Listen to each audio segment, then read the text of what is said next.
Hello and welcome to Property Mastermind Podcast, episode 225. Today we're talking property development myths. We're going to unpack a few and leave you realising that maybe you're believing some things you shouldn't. Jump on in.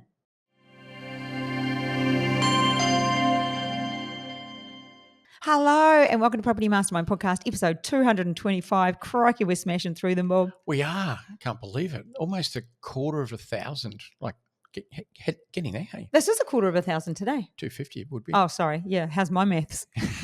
Pretty average. Lucky I do the feasibilities around here. Yeah, lucky you do the counting. My fingers don't go past that. You do the capital raising, I'll do the feasibility. Okay. Stay in your lane. Yes, we have lanes here at Property Mastermind. Everyone stays in their own lane. Yeah, that's not my lane. Okay, so today we're talking about myths. But before we get into the myth, and I don't have a lisp, but before we get into the myths, the book goes, as I said last week, Nick Flynn, mate, welcome aboard to the Property Mastermind mentoring program. This is in the post to you. Can't wait to meet you. Who knows when? At least it'll be at the workshop, which is now May 1, 2 and 3. Or maybe before then. Who knows? Why not? We're reasonably close to you. You're welcome to catch up anytime. So, Bob, do you have a tip for the week? Good point. I'm casting my mind back what happened on the weekend. We went to the Blackall 100. We did. Which is a 100-kilometre run, but not just like 100 kilometres down the road. This is through mountains and gorges and gullies and creeks. I mean, a serious, and of course, Aaron, who's in Property Mastermind with us, he's been training very hard and he did it and he survived it. He ran 100 kilometres and like Bob said, one of the legs, so they had checkpoints. There were six checkpoints where you could have like water and food and stuff. One of them was over 20 kilometres uphill, and not just uphill, it's like rock climbing. And he loved it. Yeah. And he finished it. I rang him, or texted him really early the next morning because he's a 3 a.m. kicker-offer. We're talking, you want to work with the Eagles? Mate, you listening today, we here are high achievers. There's always a lot going on. Aaron ran 100 kilometres. The next morning I texted him at 6 and said, are you awake? Because I just couldn't wait to hear how he finished it and what it was like and, you know, how he felt after running that whole huge thing. Because Bob and I went and supported him. We stood there and yay, and sort of. That's the easy part. I know. I trained doing that. Yeah. Being a cheerleader. Yeah, we came home from that and had a sleep. We had to go out for lunch afterwards. You had to do the last couple of hours. Remember, there was a big storm. Yes. So he's got a lantern on his head, or like a head torch, whatever you call those things. Plus it's raining. Plus he's going like down mountains and gullies and in the dark, mental. In the dark, virtually. But real high-achieving stuff. And he said, yeah, I got home afterward. I had some food at the end of the event. And he said, I felt like sitting on the side of the road as I was walking back to the car. And he actually said to me, I couldn't find the car. And I said, full disclosure, I lose my car every time I go to a shopping mall. So that's pretty normal for me. But he thought that was unusual. And he said, if I sat down, I was worried that I might not be able to get back up. So he said he went home and I said, did you have something to eat after that 100-kilometre run that started at 6 a.m. and for him finished at 11:30? It was 17 hours, 33. And he said, nah, I just went to bed. And then when I talked to him, I said, have you eaten this morning? He goes, oh, yeah, I just called into Macca's, gave myself a treat. I was like, are you kidding me? He was driving up to have lunch with his mum. Like, how long's that drive he was doing, 3 or 4 hours? Yeah, something like that. But the thing is, he injured himself in the first 8Ks. Remember, he fell down a hill and hurt his knee. So he carried that all the way through. Yeah. So that's a determination thing, isn't it? What like you're the mindset expert amongst the Property Mastermind. I think what it points out, and like I alluded to, all of us are high achievers. We all do the stuff that other people don't do. Tonight, this weekend, I've got my thing going on. I've got 2 speeches, which is not like running 100 Ks, but it's horrifically scary competing like that. And then stuff that you're doing is just mind-blowing, next level. Bob makes out he's sort of not doing much at all, and he's doing some pretty amazing stuff in the background. And I think that because the 3 of us are like that, so that's why we're together. Like we're a good team. I think I wrote about it in my book actually, 3 ones, and don't even think I know I did. If you hang out with people who just lays around, watch TV, go out for dinner and eat burger and fries all the time. That's okay to eat sometimes. But if you live a lifestyle where that's your normal, that becomes your normal. But for us, me, you, Aaron, our level of normal is just, it's next level. It is next level. So, yeah, you're in good hands if you work with us, because we are all high achievers. And I often say, and somebody even asked me this morning, that in our mentoring program, they're all high achievers. The people that, there's no 8 to 5ers. No one goes to work at 8 and finishes at 5. I don't even know people that do that. They're not in my realm. They're not in my world, because everyone I know is just going over and above. And I think that's the kind of people that we work with. The high achievers. It's in the big mentoring program, because they're wanting to get a lot done, and they know to get there faster and get it done, that, you know, we that's our goal, to get them there. Anyway, sorry, I overtook your tip, but it was pretty I'm not exciting. even sure what my tip was anymore, but anyway, there you go. Yeah. Exciting. It was exciting. It was really exciting to watch somebody finish that. And next year he wants to do the 160-kilometre run. I said to him, holy moly, you realise you finished that 100 and how you felt? That would be 2/3 of the way through. Are you really thinking about doing it? Mm-hmm. That, even when he was training, what did you say? When he was training? Well, it's true too, actually. Aaron runs more kilometres in a week than I do in my car. Yes, nuts. Sometimes he says he went for a warm-up run. I've seen him go for a warm-up run that's actually like 42 Ks, which is a marathon. Yes. As a warm-up for tomorrow. Yeah, and when he's full training, he might do a 42 in the morning and then another like 17 or 20 in the afternoon. What the heck? He's next level. He's crazy. He is crazy. But no, he just has those goals that he likes to achieve. I used to like to get it over with really fast. Yep. I've never competitively ran further than 200 metres. Yeah. But it's 100 and 200. That's it. But that was your thing, Bob. And if we talk about that and unpack it, you held a record for that in Australia. Oh, well, it's up there. Yeah. Up there, yeah. Yeah. I was national, but yeah, same thing. But like, talk about running for 17 hours with an injury. Like, I wanted to get it over with very, very fast. But you still do a good level of training too. Yeah, you do. Yeah. It's a different sort of training. Yeah. I used to say I couldn't run out of sight on a dark night. Like, I'm not a distance runner. I'm just like straight out of the blocks and get it over with. But not anymore though. Anyway, what are we talking about? Myths? We're talking about myths, but we just went on a bit of a tangent about. But it's interesting though. Yes, because it kind of, there's a bit in this, and it reflects back to what people expect of themselves, what they want. I even wrote down the word mediocre, and we give up as adults on our dreams, and that's even in my speech that I'll be doing on Saturday. We shrink our childhood dreams into adult routines and call it safety, and so many people do that because pushing themselves outside of their comfort zone, whether that be a run or spending that extra time that you might need to do a development, or asking or looking for people that might want to invest with you, because initially that's uncomfortable asking, but after a while it gets pretty easy and you don't even think about it. But anyway, let's start with Bob. My question number one, really, not really a question, I just really want to unpack what's the biggest myths we hear. We run through the workshop, the standard ones, but what do you think are the 2 or 3 biggest myths that we hear, that people think when it comes to property development? So I guess we're talking about the general public. Yes. Not people we work with, obviously. No. The myths are all out the door by then. Yes. But, just if you were to tap somebody on the shoulder walking down the street and say, would you like to be a property developer? And they say, I can't because. What's the because? I think money. Yeah. I think people think that to be a property developer, they just think lots and lots of money. And they might think, buildings and cranes and scaffolding, their mind might go to like a, high-rise building or something. Crikey, how much does that cost? Property developers, they're thinking like that. Whereas it could be cutting an 800 square metre lot into 2 400s. That is property development. It could be that. And so money, I think, is a big thing. They think, I don't have enough money. I haven't got much money at all. I've got a mortgage and 2 kids. I couldn't do it. You need millions, don't you? Don't you need millions of dollars?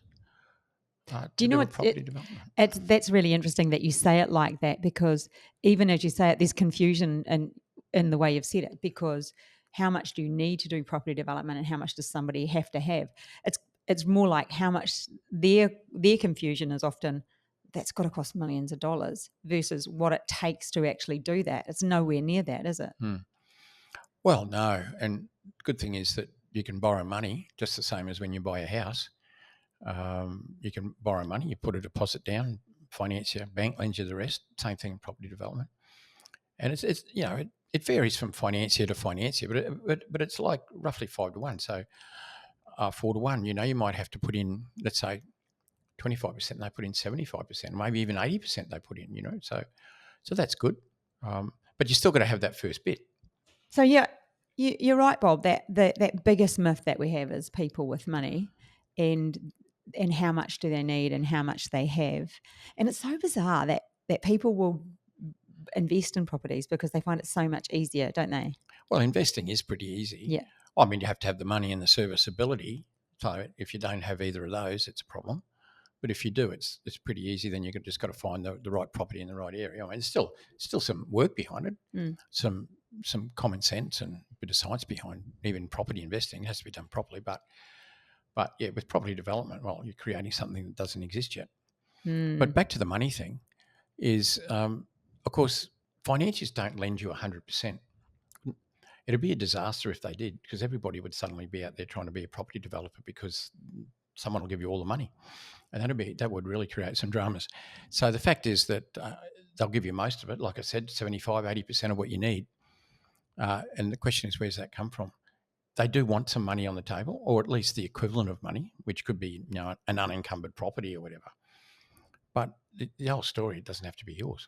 No, exactly. And I think a lot of people get, if you're talking about myths around money, first of all, it doesn't have to be your piece of money that goes on the table. I like that you call it a piece of money. Piece of money. A chunk of money. Yes, that's the word you normally use, chunk of it. I'm liking the piece, yes. Yeah, so it doesn't have to be yours. That can be a bit of an eye-opener. It could be somebody else's, talk about joint ventures and so forth. And also, a lot of people understand normal finance, when they bought a house, and you've got to put a deposit down. The bank will lend you the rest. You have to prove you can, through what we call serviceability, prove that you can pay the interest every month. And with property development, commercial lending, you don't have to prove that you can pay it every month. As we've said on many occasions, capitalised interest is the eighth wonder of the world, according to Bob Anderson. The eighth wonder of the world is capitalised interest. I think it was Einstein who said compound interest is the eighth wonder of the world. I'm saying capitalised interest in property development finance is the eighth wonder of the world, although I'm no Einstein. Oh, I quite like, though, that you've said that. I think you should claim that as yours, Bob. So when we talk about money being a myth, it's then finding somebody that is keen to do a development with you and they have the money, really, isn't it? Or finding it inside equity of your property. As far as the money part goes, that's it. Yeah. Yeah. And so back to myths, I think that's the biggest myth people have on the outside is you need a lot of money. You've got to be a multimillionaire. I don't have all that money. And, I'm just getting by anyway, just paying the mortgage and, feeding the kids, whatever. And what's the other myth that we hear a lot when it comes to property development? Well, there's a few. I think some people think that you have to be like a builder because they think of property development, even if you're thinking small, like a duplex or a house on a subdivided block or whatever, it involves building. It doesn't have to, because a land subdivision, you could cut a 800-metre lot into two 400s. There's not much building going on there, just a little bit. You're getting somebody to come in and create an extra connection to the water, an extra connection to the sewer, and an extra connection to the power. But I mean, that's not much. You might have to put another crossover, for the driveway, but not much construction there. But as soon as you start thinking about buildings, because they start thinking about being a builder, and that can put somebody off. I remember, Jenny and Richie, and you've met them, some mentoring students for some years ago. Jenny was in IT and Richie was in the state public service. And it was, I remember when Jenny, the light bulb really hit her, like just after I met her. And doing. Yeah, they joined our program and then they joined the mentoring program. But is that you don't have to be a builder. Because she'd never picked up a hammer or, driven a nail into a piece of wood. So in her mind, like, how could I ever be a property developer? How could I make a duplex suddenly appear when I can't even, never swung a hammer.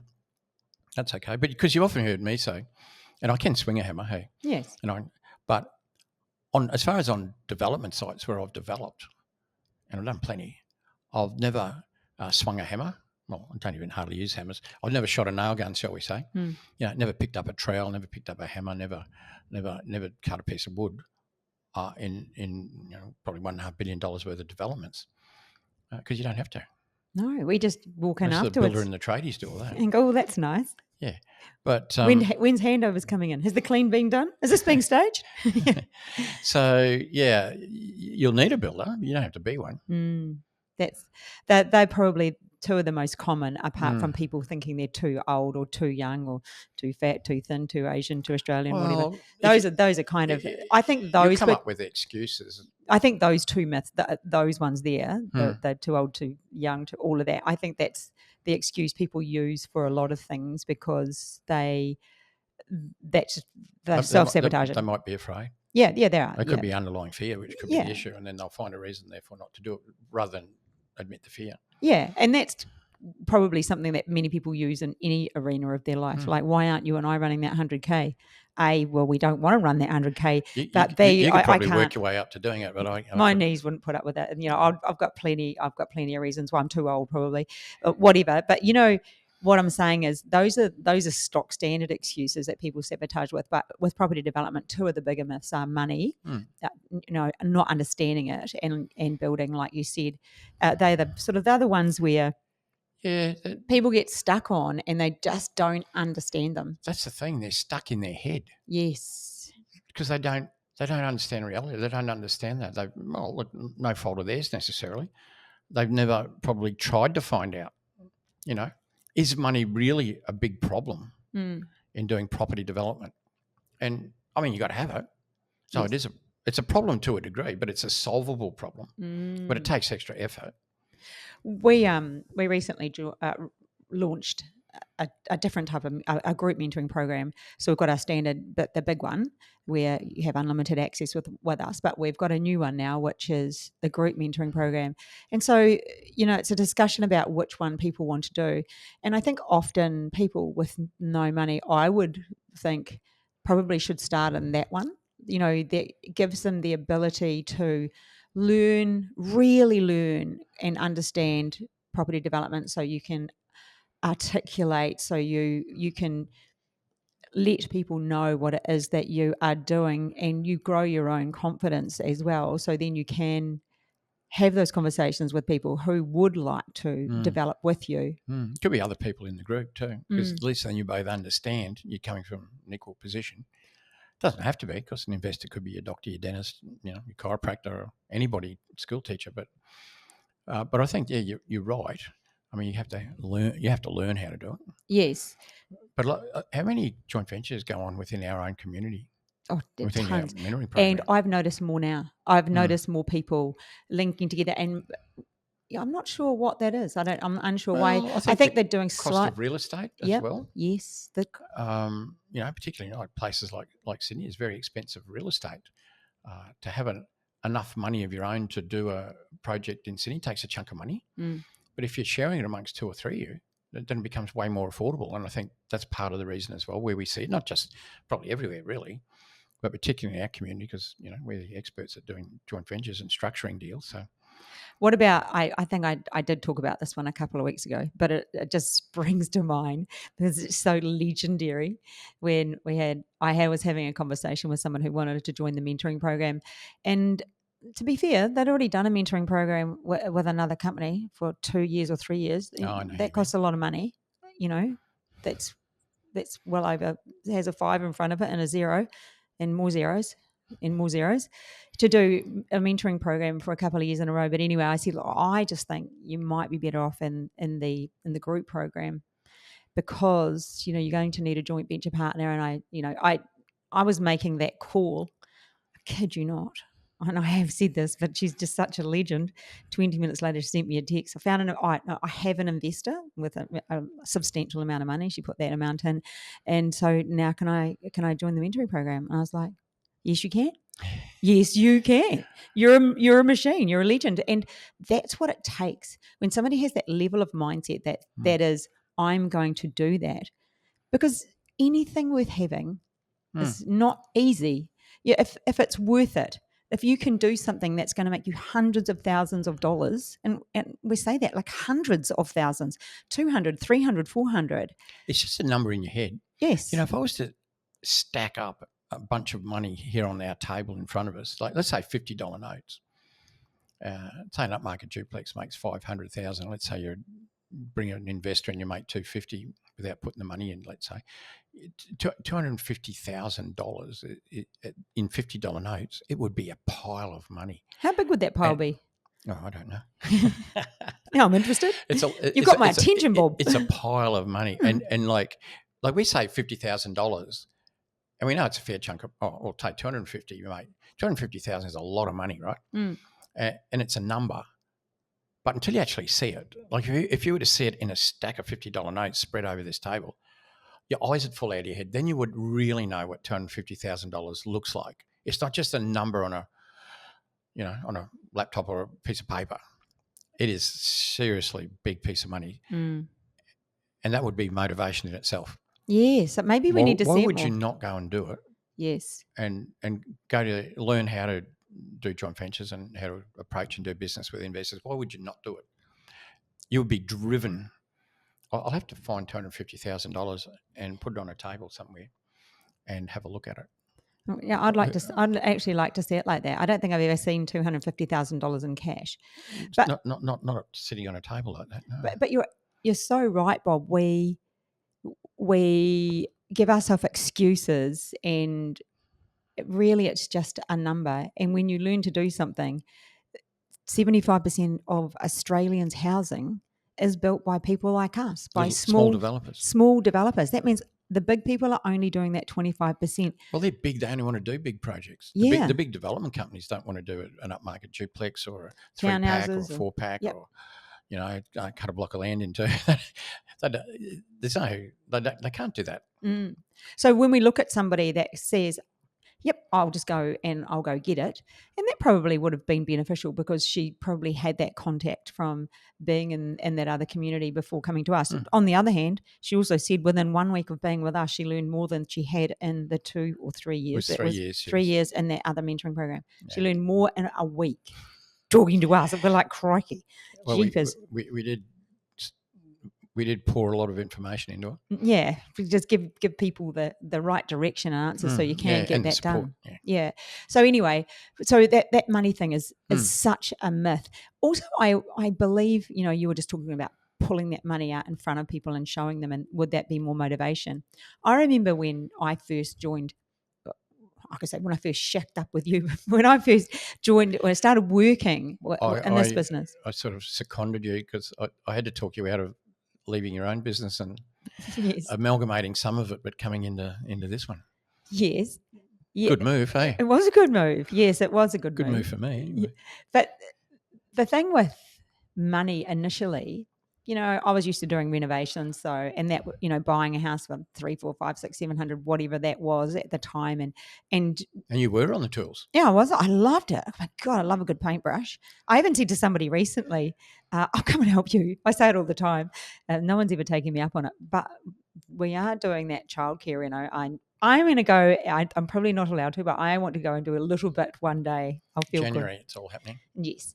So, anyways, back to talking about money. I did find that initially, just talking about 200 and 300,000 to me it felt really big when we talked in numbers a lot. And now, because we just talk numbers all the time, like we're just settling on 5.4 million for something, and I've just raised 2.8, and that million by making about 5 phone calls or something. Yeah, the crazy thing is they're just numbers now, and it's just what I do. It's like it's when you go to work. So you listening now, if that's something you want to do, you just learn how to do it, and you just do it. It's just a process that you follow and a system. And what starts off as in your mind something that's impossible, then you can see how it can be done, and then you see other people doing it that are no different from you. Then you know it's possible. So it's no longer a myth; it becomes a possibility in your mind because you've seen it, and you've seen other people do it, and you've seen lots of examples. And then the next step is obviously that it becomes your reality. Then, hey. And you know what I like about the word impossible? It really breaks down to I'm possible. Put a dash after the I. Yeah, I'm possible. Look at you playing with words. Look at me. You do go to Toastmasters. Yes. You are a wordsmith. Well, I'm probably not as much of a wordsmith as you. So, yes, money, it's such an overcomable thing. What's the word? What is the word that means? It is something that you can overcome, and there are so many people that do it. So if that is the thing that's holding you back, then don't let it. Just decide that you're going to move forward and do it.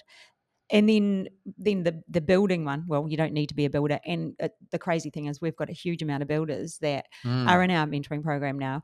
And that's because I've never seen so many builders. No. It's pretty unbelievable, really.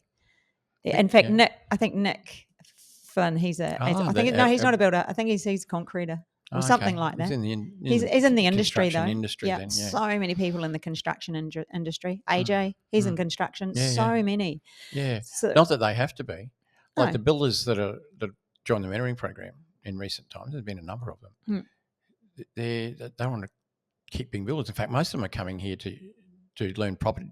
No, they know a bit about property development. Obviously, the construction and design stuff builders good at. The other stuff they don't know a lot about necessarily, and so they want to upskill to everything to become a full-blown developer. And a number of them don't have the intention of building the projects themselves. No. They're going to use other builders. They're getting off the tools altogether and becoming a property developer, not just looking for more things to build or to build for themselves necessarily. I think the next thing I want to unpack, Bob, is the people that do courses and do nothing with courses. And why is experience so vital to be attached to the theory? You can't just do the theory. You actually have to take the actions. Why do you believe people aren't taking the actions? Well, you're right. There's two parts of it. Learn the theory, do the action. If you learn the theory and don't do the action, you've got a head full of knowledge. And what do you do with that? I suppose you can teach. Back to that old saying before about often university professors or teachers or there's this theory that they either failed in somebody, a professor teaching business, they failed in their own business, so they teach it. And if you got a head full of theory, I suppose you could sort of teach it, but I don't think it works with property development because it's so dynamic and it's changing all the time. I don't even know how you could teach property development if you're not actually developing, really. But anyway, that's another story. So back to the theory is you have to put the theory into practice because that's how you make the money. Filling your head up with just all theory and not doing anything isn't making you money. That's probably why you got in there in the first place. So you got to take that extra step. It's like you and I love fishing. I mean, you could become Australia's expert on fishing. You are Australia's expert. Oh my gosh, you are. Well, I'm a better theorist at fishing than I am probably practical at fishing. But like you could learn all the phases of the moon and the tides, and the right bait to use, and the right bait, the right conditions, the right wind, the right everything, the right rigs, the right hooks. Like you could learn everything about the theory of fishing, but until you actually go out there and put a lure or a bait on a hook and throw it in the water, let's say, keep it simple, until you actually catch a fish, it's all like head knowledge, pretty irrelevant. And same with anything. But, a lot of people do courses, not just property development, which is obviously our specialty. How many people actually do courses but never really go on with it? Or they buy a course and don't even finish it. Like, it's human nature. With property development, though, I mean, it's a big why. So people want to do it. They want to do it for all sorts of reasons, but mostly make a lot of money, learn how to do it properly and make really good money. So that's why they would do it. And so why would you only stop at the theory? And that's a subject for another day, and we have talked about that, fear and all sorts of things. And the thing is, what is the cost? What is the cost of believing that myth? The cost isn't the lifestyle that you want. It's everything you've missed out on that you didn't have to. Yes. It's allowing your childhood dream to become an adult routine and calling it safety. It is. You just it slowly steals your spark. You could you could put it down to dollars. You could relate it to dollars. Mm. Lost, never made. You could put it down to lifestyle, never enjoyed. By not doing it. So I think people are realizing now that working for a living isn't going to give them what they want. It used to, I think, in the past, but I think the cost of living and what the road is, it's pretty scary. And I think people are choosing to look at property development as a way of changing their life. I think more people are. Do you think more are than used to be or not? Yeah. And it's people who want more out of life. I mean, there's people who will, start a job and finish in that job like 40 years later or whatever. And these days, at least with compulsory super, they're going to build up some super, which is good. They probably wouldn't have done it otherwise, but at least if you're forced to, the employers to pay your super, then that's good. But there's people who want more out of life than that, a lot more. They want a much better lifestyle. They want to give up work earlier. They want to have and lifestyle means lots of things to lots of people, but there's a lot of people want that, and property development will get you that if you do it properly. So, but I think these days people understand more that you can. Like when I started in property development back in the early 80s, you couldn't learn it, and pretty well everybody thought a property developer was a big hairy male. Big or people still think that too, Bob. I think. Or when I was on the Gold Coast, white shoe brigade. Used to talk about the white shoes, but these days, white shoes are back in fashion. Yeah, but these days, I think a lot of people realise, well, everyday people can learn how to be a property developer. If it takes. There's a lot of moving parts to that, as we've discussed over many podcasts, as to how to do that. But I think a lot more people are realising that it is a way of altering your life, financially, and I say from a lifestyle point of view, which covers many things. Yes, Bob. I think that's I think the two things that we want people to realise is that you don't have to be a builder, and it's not determined by money, and you can learn to do it, but really it's a choice, and you've got to decide what it is that you want in life. What's your why? And if you really want to do it, then you can. Like Lim and Suzanne. I just can't wait to make. I love working with people like that. Oh, so do I. Every person in our mentoring program I love to work with because of that. They know what they want and they're prepared to do it. I talked to Reese yesterday, and go back a few episodes. We interviewed Reese. Lovely man. Mum's now 28 weeks pregnant, so 12 weeks to go. And his development's going well, and it's going to make more than he thought than initially projected, which is always great to hear. First one, and he's really excited. But just really motivating to talk to young people that are just altering the course of their life by making, I've got goosebumps just saying that, by making a decision and, moving forward. And even though he's, well, mid-mentoring or whatever, he just rang to say, what do you think I should do next, Hilary? And I was thinking about just sitting back, and when this one's done getting started, I'm like, do another one. Do another one right now. Wait. And he said, I was really hoping to do this, but this sort of development's working right now. I'm like, do another one of those. It's already working. Do that. It's not broken. Don't fix it. Yeah, don't fix it. Do that. And then when that no longer is a possibility, i.e. the market's not really selling for that, or they're getting too hard to purchase, or whatever that reason is, then change what it is. But how exciting that, young guy just having their first child. And I talked to him probably, a year before he joined up. But what a life change. And that's kind of exciting that we get to work with people who have a goal, and their dream is to not live a mediocre life and to go for it, and they're doing it. Anyway, Bob, I think we've busted the myths. Yep, couple of goodies. We're the myth busters. We are the myth busters. Next week we're having a chat really with Jamie Stone. And that's... we look forward to that. Yes. So we've interviewed Jamie before, and he has done a number of developments, but he's doing something different now. So we're going to be interviewing him and see how property development's changed his life even more. Anyway, that's a sneak peek into episode 226. But this is the end of episode 225. Hope you got something out of it. I hope we've busted a myth and you're thinking, oh, I'm going to reach out to those guys. I think I need to have a chat. All right. We'll catch you soon. Bye. Bye.